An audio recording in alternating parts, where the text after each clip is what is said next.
नमस्कार मेरे प्यारे साथियों, आप सभी का स्वागत है आपका अपना यूट्यूब चैनल जीटीएम क्लासेस में। दोस्तों, आज की इस वीडियो में हम आप सभी विद्यार्थी को साइंस का इम्पॉर्टेंट ऑब्जेक्टिव क्वेश्चन बताएंगे, ठीक है ना, जो आपके फाइनल बोर्ड एग्जाम के लिए अति महत्वपूर्ण है। इसलिए आप सभी विद्यार्थी इस वीडियो में शुरू से लेकर अंत तक बने रहिएगा पूरी कॉन्सेंट्रेशन के साथ, क्योंकि सारा प्रश्न आपके बोर्ड एग्जाम के लिए दोस्तों भी आई है, ठीक है ना। तो अंत तक जरूर देखिएगा इस वीडियो को। आइए हम पहला प्रश्न से इस वीडियो को स्टार्ट करते हैं। देखिए, पहला प्रश्न यहाँ पर कहता है कि किस रंग का तरंगदैर्घ्य अधिक होता है। आपको पहला प्रश्न बताना है मेरे प्यारे बाबू कि किस रंग का तरंगदैर्घ्य जो होता है अधिक होता है। तो देखिए, लाल रंग का जो तरंगदैर्घ्य होता है ना बाबू, ये सबसे अधिक होता है, ठीक है। आपको उसको याद रखना है। ऑप्शन बी हमारा बिल्कुल सही उत्तर हो जाएगा। और देखिए, बैगनी का जो होता है, जब आपसे पूछेगा ना कि किस रंग का तरंगदैर्घ्य सबसे कम होता है, तो बैगनी का बाबू तरंगदैर्घ्य सबसे कम होता है। ये भी आपको ध्यान में रखना है, ठीक है ना।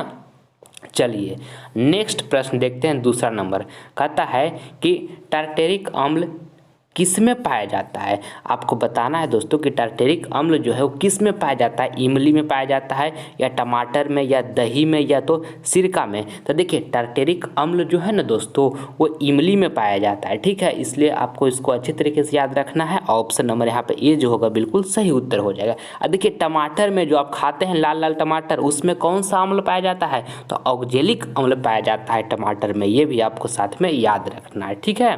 चलिए आगे बढ़ते हैं हम। देखिए, तीसरा नंबर प्रश्न नंबर यहाँ पर कहता है कि वास्तविक प्रतिबिंब हमेशा कैसा बनता है। वास्तविक प्रतिबिंब जो होता है दोस्तों, वो हमेशा कैसा बनता है, तो हमेशा उल्टा बनता है। आप इसको अच्छे तरीके से ध्यान में रखिएगा। ऑप्शन नंबर देखिए, ऑप्शन नंबर यहाँ पर ए जो होगा हमारा बिल्कुल ही सही उत्तर हो जाएगा, ठीक है। चलिए आगे बढ़ते हैं हम। देखिएगा, चौथा नंबर प्रश्न कहता है कि कौन सा पदार्थ जो है नीले लिटमस पत्र को लाल कर देता है। आपको बताना है कि कौन सा पदार्थ जो है नीले लिटमस पत्र को लाल कर देता है। तो दोस्तों, अम्ल जो है ना, वो नीले लिटमस पत्र को क्या कर देता है, लाल कर देता है। तो ऑप्शन नंबर यहाँ पर ए जो होगा आपका बिल्कुल ही सही उत्तर हो जाएगा, ठीक है ना। चलिए अगला प्रश्न अब हम देख लेते हैं।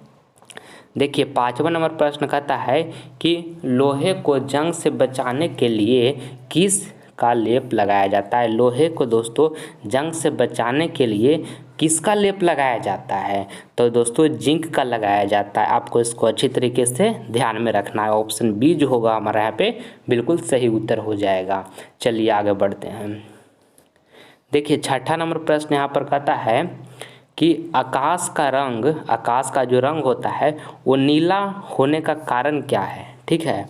आपको यहाँ छठा नंबर प्रश्न बताना है बाबू कि जो आकाश का जो रंग होता है ना, रंग वो नीला होने का जो कारण है वो क्या है, तो प्रकाश का परिकिरणन है, ठीक है। आपको इसको अच्छे तरीके से याद रखना है। क्या है कारण, प्रकाश का परिकिरणन। ऑप्शन नंबर यहाँ पे सी जो होगा बिल्कुल ही सही उत्तर हो जाएगा। चलिए आगे देखते हैं। सातवां नंबर प्रश्न यहाँ पर कहता है ग्रीन हाउस गैस है।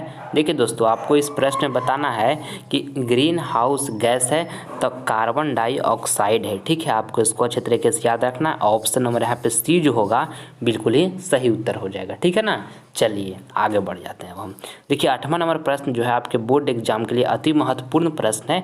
इसको आप ध्यान में रखिएगा अच्छे तरीके से।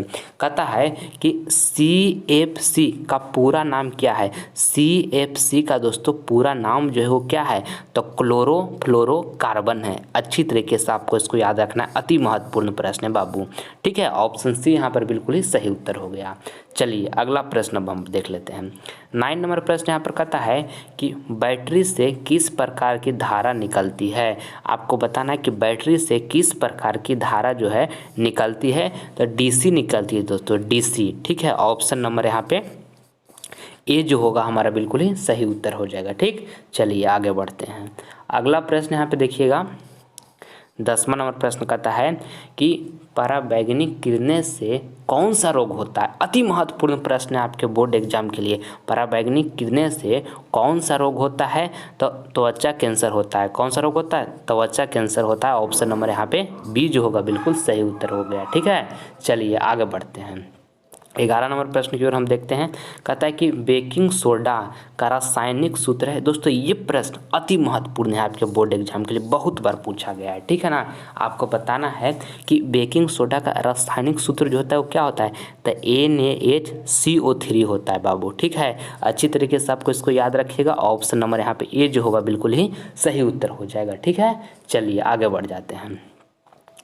देखिए यहाँ पर 12 नंबर प्रश्न कहता है कि विद्युत बल्ब में फिलामेंट तार बना होता है। काफ़ी ही शानदार प्रश्न है। ये भी प्रश्न बहुत बार बोर्ड एग्जाम में पूछा गया है कि विद्युत बल्ब में जो फिलामेंट होता है वो किस तार से बना होता है? तो टंगस्टन से बना होता है। पीला वाला बल्ब जो होता है ना बाबू, उसका जो फिलामेंट होता है वो किस चीज़ का बना होता है? तो टंगस्टन का बना होता है। ठीक है, आपको अच्छी तरीके से याद रखना है। ऑप्शन डी जो होगा यहाँ पर बिल्कुल सही उत्तर हो गया। चलिए अगला देखते हैं। देखिए 13 नंबर प्रश्न यहाँ पर कहता है कि भोजन का पचना किस प्रकार की अभिक्रिया है। भोजन का पचना किस प्रकार की अभिक्रिया है? तो उपचयन है। ये भी प्रश्न अति महत्वपूर्ण है। ऑप्शन नंबर ए यहाँ पर बिल्कुल ही सही उत्तर हो जाएगा। चलिए अगला प्रश्न देखते हैं। 14 नंबर कहता है कि पुतली के साइज को कौन नियंत्रित करता है। आपको बताना है कि पुतली के साइज को कौन नियंत्रित करता है? तो परितारिका करता है बाबू। ठीक है, याद रखना है। ऑप्शन नंबर बी जो होगा बिल्कुल सही उत्तर हो जाएगा। ठीक, चलिए आगे बढ़ते हैं। अगला कौन प्रश्न है? अगला प्रश्न देखिए यहाँ पर 15वां नंबर प्रश्न है। आपको इसमें बताना है कि भारत में उत्पादित प्रतिवर्ती विद्युत धारा की आवृत्ति है।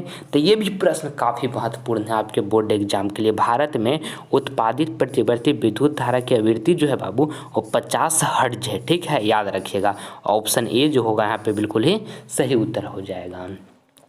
चलिए अगला देखते हैं अब हम। अगला देखिए यहाँ पे 16 नंबर प्रश्न है। 16 नंबर प्रश्न में आपको यहाँ पर ये कहता है कि COOH अभिक्रियाशील मूलक को क्या कहते हैं? तो अम्ल कहते हैं। ठीक है, याद रखिएगा। ऑप्शन सी जो होगा ना बाबू बिल्कुल ही यहाँ पे सही उत्तर हो जाएगा। चलिए अगला प्रश्न हम देखते हैं। 17 नंबर प्रश्न देखिए, कहता है कि घरेलू विद्युत परिपथ में उदासीन तार का रंग होता है। ऑप्शन ए में लिखा हुआ है लाल, बी में लिखा हुआ है हरा, और सी में लिखा हुआ है काला, और डी में लिखा हुआ है पीला। तो आपको बताना है मेरे प्यारे बाबू ये 17 नंबर प्रश्न में कि घरेलू विद्युत परिपथ में उदासीन तार का जो रंग होता है वो किस रंग का होता है, कैसा होता है? ठीक है, तो कैसा होता है? काला होता है। ठीक है ना, आपको अच्छी तरीके से याद रखना है। ऑप्शन नंबर यहाँ पे सी जो होगा बिल्कुल ही सही उत्तर हो गया। अगला देखिएगा यहाँ पे 18 नंबर प्रश्न कहता है कि प्रकाश संश्लेषण द्वारा किसकी प्राप्ति होती है। प्रकाश संश्लेषण द्वारा किसकी प्राप्ति होती है? तो ग्लूकोज के होता है। ठीक है ना, ऑप्शन नंबर यहाँ पे सी जो होगा बिल्कुल ही सही उत्तर हो जाएगा। चलिए अगला प्रश्न अब देख लेते हैं। देखिए यहाँ पे 19 नंबर प्रश्न कहता है कि अक्रिय तत्व कौन सा है। आपको बताना है कि जो अक्रिय तत्व है वो कौन सा है। ठीक, तो देखिए हीलियम जो लिखा हुआ ना ऑप्शन बी में बाबू ये अक्रिय तत्व है। ठीक है, ऑप्शन नंबर यहाँ पे बी जो होगा आपका बिल्कुल सही उत्तर हो जाएगा। आप इसको अच्छी तरीके से याद रखिएगा। चलिए अगला प्रश्न हम देख लेते हैं। देखिएगा 20 नंबर प्रश्न यहाँ पर कहता है कि दाढ़ी बनाने में कौन दर्पण प्रयुक्त होता है। अति महत्वपूर्ण प्रश्न है आपके बोर्ड एग्जाम के लिए। दाढ़ी बनाने में कौन दर्पण प्रयुक्त होता है? तो अवतल दर्पण प्रयुक्त होता है। ठीक है ना, इसको आपको अच्छी तरीके से याद रखना है। ऑप्शन नंबर ए जो होगा यहाँ पे बिल्कुल सही उत्तर हो जाएगा। अब देखिए कभी कभी पूछ देगा ना कि हजामत बनाने के लिए कौन दर्पण का प्रयोग करते हैं, तो उसका भी आंसर दोस्तों अवतल दर्पण ही होगा। क्योंकि दाढ़ी बनाने के लिए कहे या हजामत बनाने के लिए कहे दोनों बात बराबर ही है। ठीक है ना, तो इस बात को आप ध्यान में रखिएगा। ठीक है, ये अति महत्वपूर्ण प्रश्न है 20 नंबर।